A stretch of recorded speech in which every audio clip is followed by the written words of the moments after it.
দর্শক অত্যন্ত হৃদয় বিদারক ঘটনা ফুটবল খেলাকে কেন্দ্র করে সিলেট নগরীর কাস্তবীর এলাকার রিফাত আহমেদ নামে যুবক কোন মায়ের আহাজারি।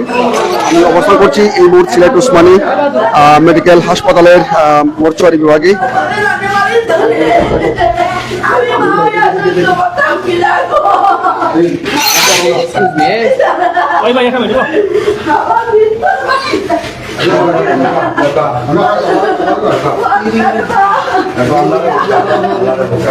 সিলেট নগরীর সেলফি বিচ কাজীর বাজারে রাত 7:30টার দিকে এই নৃশংস ঘটনাটি ঘটেছে। আমরা দেখতে পাচ্ছেন যে সেই মায়ের হাজারি আমরা একটু জানার চেষ্টা করছি।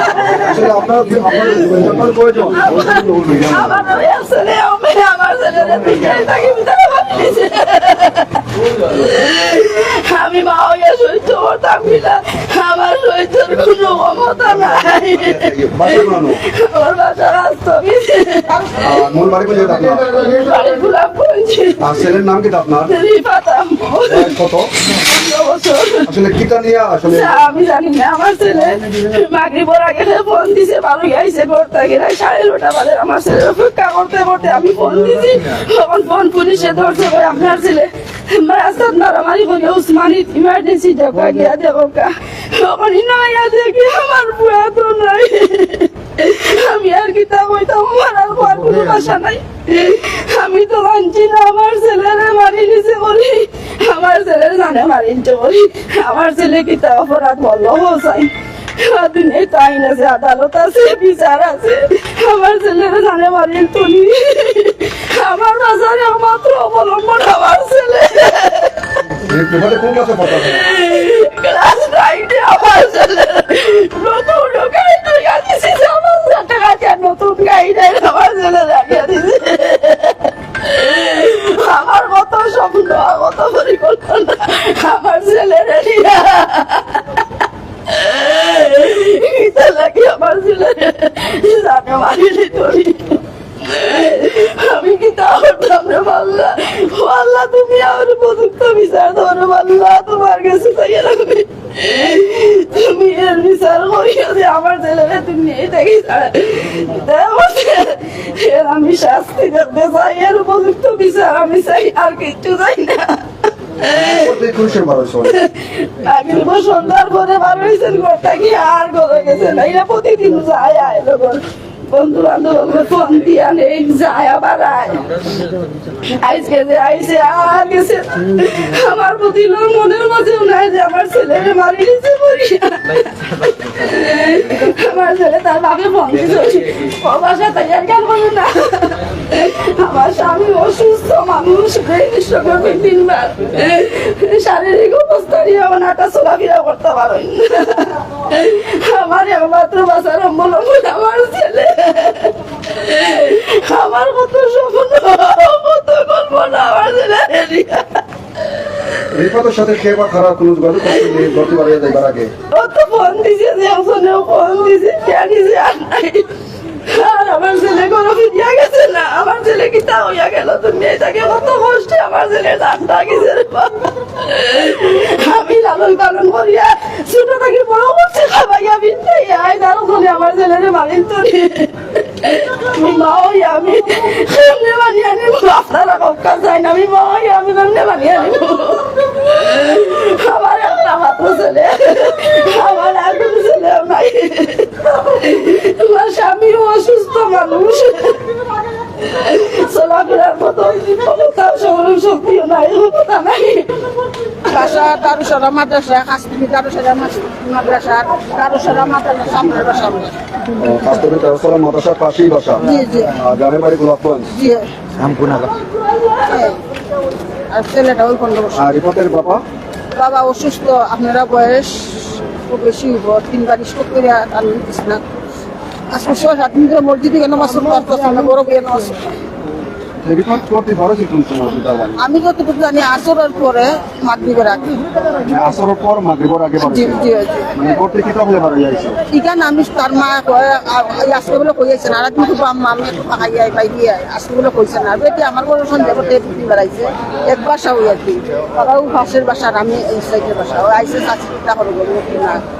আমার ভালো লাগতেছে না কিন্তু আমার পুয়াটা বাড়িয়ে গেছে 9টা বাজে 8:30 বাজে গেছে আমি এখন দুলা ভাত নিয়ে বসে শুধু মেয়েটারা ফাটাইছে ভাত তুমি তাড়াতাড়ি যাইতে আমার তো আব্বা ওষুধ মানে বেটা কিন্তু আমি নিয়ে দুবি ডায়াবেটিস কত বছর বেমার ও না করতো না ওই মেডিকেল যাইতে আমার সাথে আমি কি রিভাত আইসে না করে খোয়ার না ওখান রিভাত আইসে না কিন্তু আমরা পুলিশে মরার খবর কইছে না রিভাত কবিতা ফোন দিছে দেখতে কয়েকবার বিকায় বাজার এক পুলিশে দশটা দইরা কইছে আপনারা ইমার্জেন্সি যান উসমানী গেলে ভাইবান মরার কথা কইছে না অন্য আইসি বলে কয়েকজন স্যারের জিজ্ঞাসা করতে পারে স্যার আমি ছবি দেখাইছি আমরা ছবি দেখে চিনছি আমরা দিবা আর ওখান তো লাস্ট আপনারা কবে খবর পাইলা যে রিপোর্ট আমরা আমরা 9টার সময় খবর পাইছি ওনা ভিডিও আর ঘটনা হয়েছে বেলা এখানে আমরা সব ঘটনা 8:30 আমরা কম দেবো না মারমারি করোনা দাও ওই আমরা মারামারি করছে এই ঘটনার সাথে যে বা যারা যুক্ত আছে তাদের আমরা তারা ফাঁসি চাই সর্বোচ্চ শাস্তি দেবে ফাঁসি বদলা ফাঁসি দর্শক একটা সন্তান বাস্তব ঠিক করতাম এক ছেলে মেয়েটা দর্শক আমরা কথা বলছিলাম রিপাতের স্বজন মায়ের সাথে যারা আসলে তাদের পাশের ঘরে যারা আসছিলেন তাদের সাথে কথা বলছিলাম।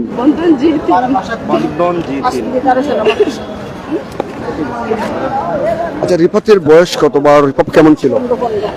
রিপাত মানুষ হিসেবে কেমন ছিল? মানুষই তার মা আমরা বাসা 4 বছর 8 মাসের না 4 মাসের নিয়েছি 7 কিলো যারা আমরা কুলো হয়ে যাবে দেখাম ছেলেটা খুব ভালো আছে। এইটা আসলে খুব অনাকাঙ্ক্ষিত একটা ঘটনা। এই যে ঘটনা এটা আসলে ওনার একটি ছেলে, ওনার মা হিসাবে উনি এটা কিভাবে সহ্য করবে, এটা আমাদের চোখে ভালো দেখাচ্ছে না।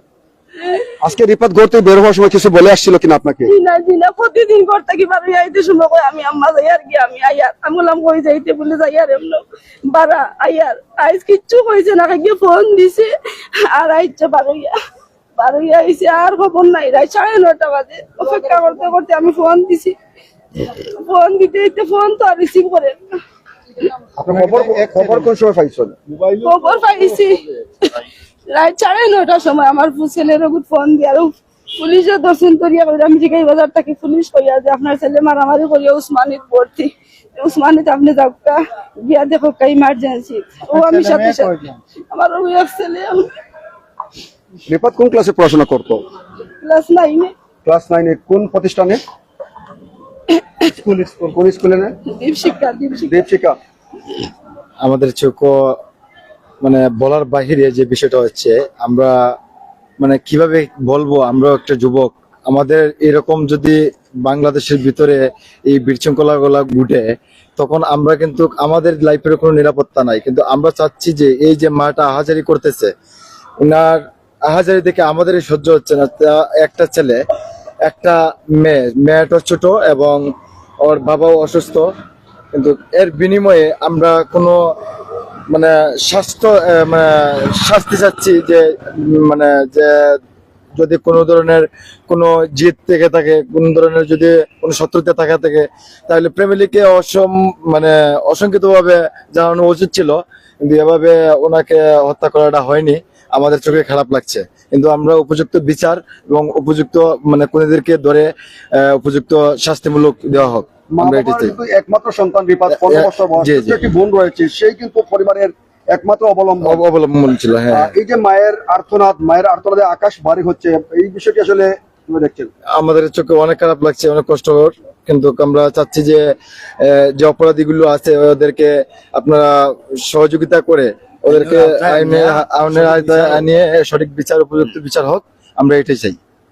আসলে আপনারা কিভাবে দেখছেন? আসলে আমরাও কিভাবে দেখছি, এক মায়ের সন্তান যখন সন্ত্রাসীরা মারিয়া ফেলাইছে, কারণ যদি ওই ছেলে দুই সরিয়া থাকে তাহলে তার অভিভাবককে বিচার দিতে পারে, বিচার না পাইলে আইনের আওতায় যাইতে পারে। তাহলে মানে কোন করছে একমাত্র মায়ের সন্তান, তার 15 বছর বয়স।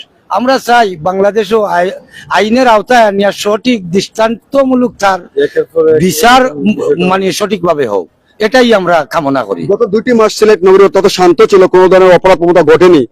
কিন্তু এটা নিয়ে আমরা শুনি নাই, তবে এখন তো গটিয়া গেছে, এখন তো হইয়া গেছে। তাহলে আমরা ওইটাই চাই যে দৃষ্টান্তমূলক আইনের আওতায় আনিয়া সঠিক পদক্ষেপ নেওয়া হোক, সঠিক বিচার হোক, এইটাই আমরা কামনা প্রত্যাশা। আসলে আপনারা কিভাবে দেখছেন? আসলে তরুণ একটি যুবক রিফাত আহমদ, মাত্র 15 বছর বয়স এবং ক্লাস 9 শ্রেণীর শিক্ষা প্রতিষ্ঠানের একজন ছাত্র, এবং পাশেই তার বাড়ি এবং তার গ্রামের বাড়ি রয়েছে গোলাপগঞ্জের আমুরা এলাকায়। আসলে এই যে নৃশংস একটি হত্যাকাণ্ড, বিষয়টি কিভাবে দেখছেন ভাইয়া? আসলে আমাদের দেশে কিছুদিন পর পর শোনা যায় এরকম হত্যা। আইনি কোনো জটিলতা আছে, আইনি দুর্বলতা আছে, খুনিরা ঠিকমতো শাস্তি পায় না, খুনিরার বিচার হয় না, এজন্য এরকম ঘটনা ঘটে। খুনিরা যদি ঠিকমতো বিচার হতো তাহলে দেশে এরকম ঘটনা আমরা বারবার দেখতাম না। আমাদের দেশের আমাদেরও নিরাপত্তা নাই। যে অবস্থা শুরু হয়েছে আমাদের বাংলাদেশে, প্রতিদিন শোনা যায়, মিডিয়া নেটের মাধ্যমে ঢুকলেই শোনা যায় এইভাবে খুন করে পার পেয়ে যায় খুনিরা, এজন্য এরকম ঘটনা ঘটে।